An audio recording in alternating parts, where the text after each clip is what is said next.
Welcome to Chapter 8, which is sequences and series. 8a is identifying and generating arithmetic sequences. An arithmetic sequence is one number after another that you're either adding or subtracting. So adding or subtracting, which technically you can add a negative.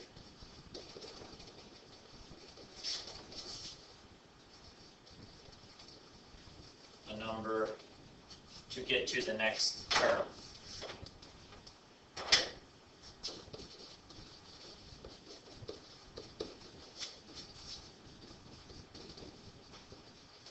So find the fourth term of the sequence, then the 50th term. So you have 9, 12, 15. What would the next term be? Well, the 18th. That's the fourth term.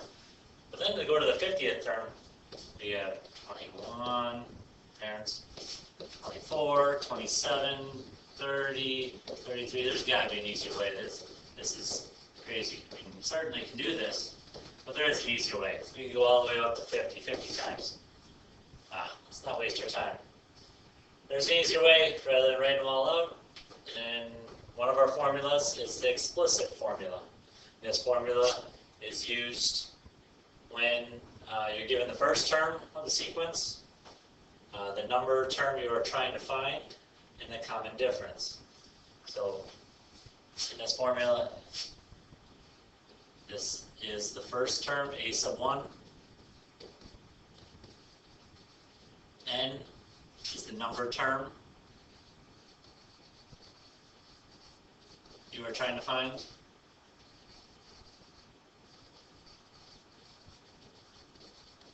And D is for difference.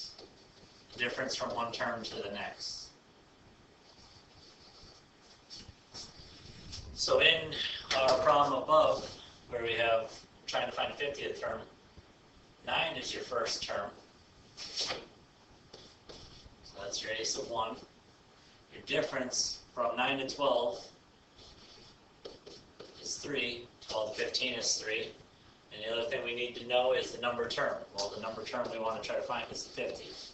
So instead of going through and figuring out what the 50th term is, one term after another, you just, so as we're trying to find the 50th term, that's what a sub 50 is, the 50th term. First term is 9 plus 50 minus 1 times 3. You solve this, put it in the calculator. You have 47 times 3 is 147. Plus 9, 156. So the 50th term, if we were to write it all out, one after another, it'd be 156. So that's the explicit formula. You're going to be using this formula more often than not. The other formula for arithmetic is recursive.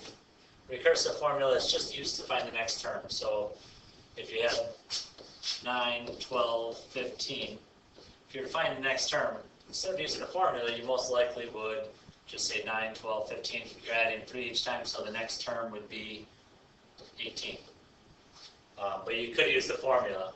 So we're trying to say, if you want to find the fourth term of the sequence. So if you find in the fourth term, a sub n minus 1 means the term before. So this is the third term. We're trying to find a fourth, so so we have the third term. The third term is 15. And the difference, again, the difference is 3. So a sub 4, we're trying to find a 15 plus 3 is 18. Most likely you're not going to use this formula, but you certainly could.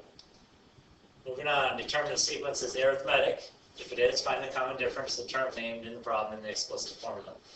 So if it's arithmetic, you're going to be adding or subtracting a number. So 0, 20, 40, 60. We're adding 20 to each, so that's arithmetic. Good. And then the next one, I guess, would be 80. Common difference, well, there's the common difference, 20. The term named in the problem, so we're going to find the 33rd. So anytime you got to find a term number, we're going to use the explicit formula, which is, see, it's up here. Yeah, first term. So the first term in this is 0. plus the term we're trying to find minus 1 times the difference, 20. So the 33rd term, 33 minus 1, 32 times 20 is 640. So the common difference is 20. Yes, it's arithmetic. And then the explicit formula. For the explicit formula, you don't write it for a specific term. So it's a sub n equals the first term plus n minus 1 times 20. So you don't fill it in for a specific term, but this is the explicit formula. Moving on. Give the explicit formula for arithmetic sequence. Find the common difference of the term named in the problem. So now we're given the explicit formula. We need to find the common difference. So we need to find a sub 33. Well, that's just like a sub n. N is 33, so we're just going to plug 33 in for n. And you do 6 times 33 is 79. So this would equal 179. So the 33rd term in this sequence would be 179. Number 3, evaluate the related series of each sequence. Evaluate series. So that's just one after another. We need to evaluate. Just add them up. So 12 plus 22 plus 32 plus 42. Oh wait. So anytime you see evaluating, you're adding up the numbers, the sequence. And the last one for today, evaluate each arithmetic series described. Well, there's only one. So we have this E. This is summation notation. And in summation, you see sum, so which means you have to add. And all right, summation notation. You can go in the calculator. If you have a TI-84 or 84 plus, under math, there you'll see the summation notation. You'll type it in exactly how you see it, and it'll actually add it up for you. But if you don't have a TI-84 or 84 plus, one way to do this is to, what this means is you're going from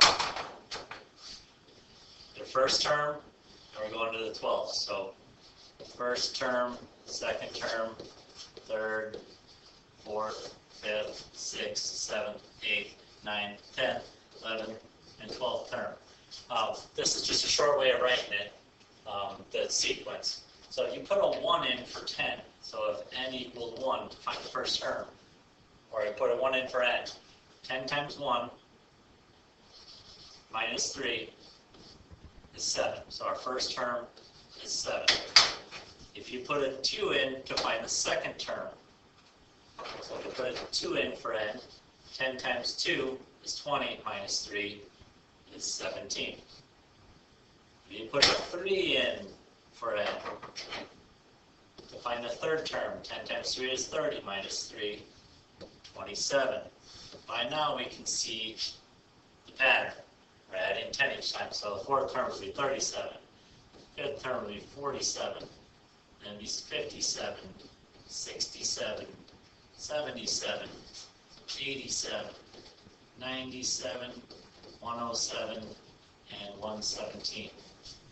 To evaluate the series, that means add them up, so we have to add all these up. Add up all of these numbers, and that will solve it, which is 744. So we add all these up, and 744 will be your answer. Come to class with questions. We'll have a quick quiz on this. I will have the quiz as one of the, or two of these four. The quiz will be two of these four examples that I gave here today. Be ready for the quiz. We'll do some classwork, and then you'll have a quiz at the end of class also. Okay.